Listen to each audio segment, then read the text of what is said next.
ഇന്ന് ചെന്താമരയിൽ കൊണ്ടുവന്നിട്ടുള്ള മധുര സുങ്കടി കോട്ടൺ സാരിയാണ്.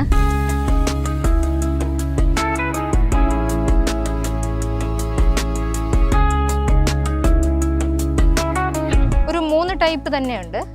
അതിൽ ആദ്യത്തേത് സെറി കട്ടൺ പാറ്റേൺ ആണ്. ഇത് വന്നിട്ട് കോൺട്രാസ്റ്റ് ബ്ലൗസാണ് വരുന്നത്. ഗ്രീൻ കളറിന് ഒരു യെല്ലോ കളറാണ് വരുന്നത്. നെക്സ്റ്റ് വന്നിട്ട് ഒരു പിങ്ക് കളറാണ്. ഇതിന് വന്നിട്ട് വയലറ്റ് കളർ ബ്ലൗസ് വരും. അടുത്തതൊരു ചുമപ്പ് നിറമാണ്.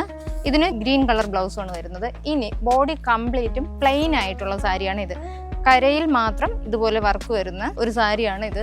ഇതിൽ റെഡ് കളർ ബ്ലൗസ് ആണ് വരുന്നത്. അതുപോലെ തന്നെ ബോഡി കംപ്ലീറ്റും പ്ലെയിൻ ആയിട്ട് വരുന്ന സാരിയാണ് ഇത്. ഇതിന് ബ്ലൂ ആണ് ബോഡി വരുന്നത്. ഇത് ബ്ലൗസ് പീസും വരും. ഇത് വന്നിട്ട് ഗ്രീനും യെല്ലോയും ആണ്. ഇതിൽ ബോഡിയിൽ നിറച്ചും കോലം വർക്കാണ് വരുന്നത്. 2 ബ്ലൗസ് ഇത് ഈ ഗ്രീൻ കളറുമാണ് വരുന്നത്. മിക്ക കസ്റ്റമറേയും ഒരു സംശയമാണ്, സാരിയിൽ എന്താ ഇങ്ങനത്തെ വെള്ള പുള്ളികളെന്ന്. അതുപോലെ തന്നെ പൊടി ഉണ്ടാവും. ഇത് വന്നിട്ട് ഇത് പശയാണ്, കോട്ടൺ അല്ലേ, അപ്പം അതിൻ്റെ പശയാണ്. പിന്നെ പൊടി എന്ന് പറഞ്ഞാൽ നാച്ചുറൽ പ്രോസസ്സിങ് ആണ്. അപ്പോൾ അതുകൊണ്ടാണ് ആ പൊടി ഉണ്ടാകുന്നത്. ഇതൊക്കെ ഒരു വാഷൊക്കെ കഴിയുമ്പോഴേക്കും മാറുന്നതാണ്.